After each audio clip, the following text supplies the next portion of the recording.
Russia అధ్యక్షుడు Putin 2025లో క్యాన్సర్‌కు మందు తీసుకొస్తామని చెప్పారు.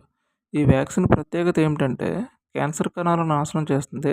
శరీర రోగనిరోధక శక్తిని యాక్టివేట్ చేసి మరింత బలంగా పోరాడేలా చేస్తుంది. కీమోథెరపీ, రేడియేషన్ లాగా ఆరోగ్యకరమైన కణజాలాలను దెబ్బతీయదు. దుష్ప్రభావాలు చాలా తక్కువగా ఉంటాయి.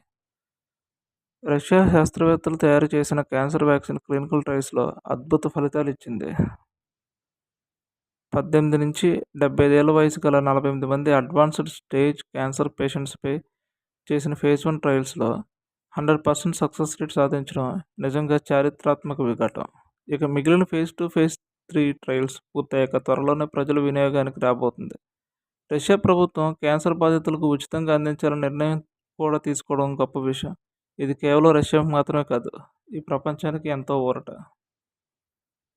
త్వరగా రావాలని కోరుకుందాం ఈ మందు.